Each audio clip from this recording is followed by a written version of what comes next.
You hear the egalitarian clarion call everywhere. Everything should be equal. Everything should be equally distributed.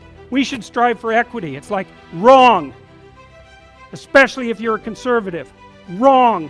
What we want are just hierarchies of competence. Not everyone's a neurosurgeon.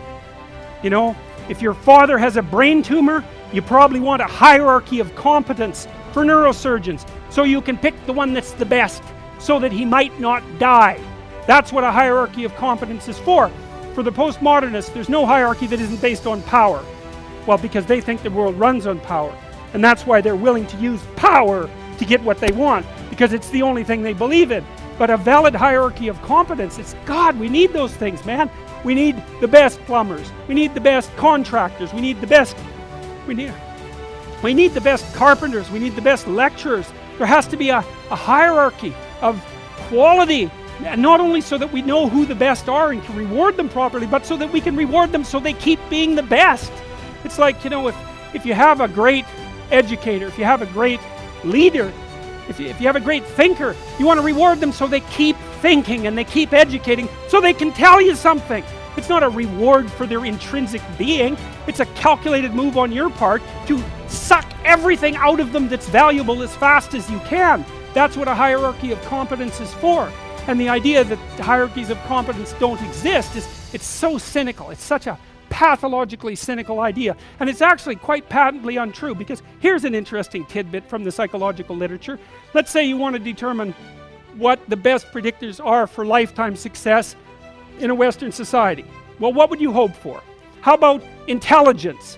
There'd be a good one. Let's hope the smart people occupy more positions of complexity, right? Because they're smarter. Would you want it any other way? Okay, and that's great. The number one predictor of accomplishment in Western societies is intelligence. So that means the system works. What's the number two predictor? Conscientiousness. Well, what's that? It's a trait marker for hard work. So who gets ahead? Smart people who work hard. Now, that doesn't account for every bit of the difference between people in terms of their hierarchical structure, because hierarchies aren't perfect. They're corrupt. People get to the top sometimes because they're psychopathic, although, believe me, a hell of a lot less than you think. Because a psychopath has to keep moving from place to place, because once he reveals himself as deceitful and untrustworthy, he has to go find new suckers to fleece. So the idea that, you know, there's no distinction between a CEO and a psychopath, it's like, that's only made by someone who A, knows nothing about psychopaths, B, knows nothing about CEOs, and C, has something fundamental against the entire capitalist structure, because it's simply not true. Corrupt, sometimes. Greedy, sometimes. Short-sighted, sometimes running companies that are doing their best to auger themselves into the ground, and so, you know, it's bad people running a dying organization. But generally speaking, it's not the case. Our hierarchies of competence are reasonably functional. And not only are they functional, they're valuable. We need to know who the competent people are, and we need to reward them. And even more importantly, we need to tell young people, hey, there's some hierarchies of competence out there. Like 1,000 of them. Go be a plumber, man. But be a good one, you know? Be an honest one. I had a plumber once, you know. It was the night before we were putting drywall in our house. We were redoing a house, and he had put in all the plastic piping, you know, and I was going to test the joints. They're supposed to be glued together with this pipe glue, right? And I told him I had to test the joints, and he said, well, you don't have to test my joints, they never leak. And I thought, yeah, that's okay. How about if I test them? So I went up on the 3rd floor and filled the pipes with water, capping them in the basement like you're supposed to. Like half an hour later, I had 2 inches of water in the basement. There were 30 leaking joints. And that was the night before the drywallers were supposed to show up. So he wasn't particularly competent. That's the point of that story. But even more so, he had put a bunch of the plastic pipe outside where the drywall would be, so it would have been sticking through the wall. So I spent a frenetic night, you know, sawing through plastic pipe and re-gluing joints so that the dryrollers could come in. What's the point? If you're going to be a plumber, man, be a good plumber, because otherwise all you do is go out there and cause trouble. We don't need people to cause more trouble. We need people to solve problems.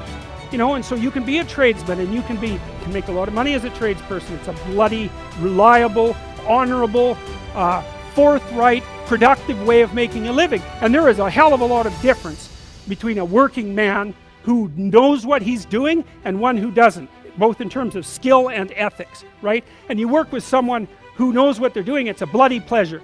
They tell you what they're going to do, they tell you how much it will cost, they go and do it, it works, and you pay them.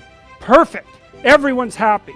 And that's what happens when you have genuine hierarchies of competence. And so you listen to these panderers of egalitarianism and equity, and they fail to recognize completely that there are differences in rank between people. It's not such a terrible thing, man. Maybe you wouldn't be a great lawyer. Like, it's certainly possible. Most people aren't. But that doesn't mean there isn't something you could be great at. There's lots of hierarchies to attempt to climb, and if you fail in one, go try in another.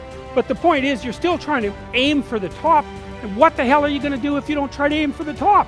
You know, flap about uselessly and whine about your life? It's not helpful. It'll just make you miserable. You're not reliable to anyone. You can't help out in a crisis.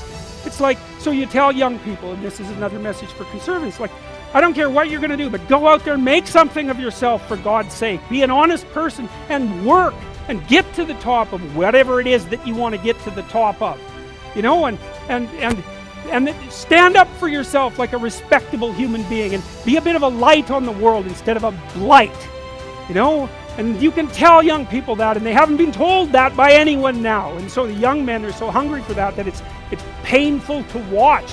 They're so relieved when someone finally comes up and says, hey, you know, you get your act together a bit, discipline yourself, see if you can learn to tell the truth, concentrate on something for a year or two, you could be a bloody world beater. They think, really? That's possible? Wow, that would be interesting. That might make life worth living. It's like, yeah, it might. So why don't you go do it? That's what the damn universities were supposed to be teaching people, and they've forgotten that. I went to Harvard a month and a half. I used to teach there, and I talked to a bunch of students, you know, and I told them, it's not easy to get into Harvard, you know. Like, you're a valedictorian if you're at Harvard. And not only are you a valedictorian, you're way better than most people at least 2 other things, or you don't get in. And so, like, it's, I don't know what the acceptance rate is, like 5%, and believe me, not everybody applies, so it's a very selective school. And so why am I saying that? It's like, these are high quality kids. So I told them what I just told you. It's like, here you are at Harvard, it's like, get yourself educated, man. Read some books, learn to talk, learn to think. Make yourself into something.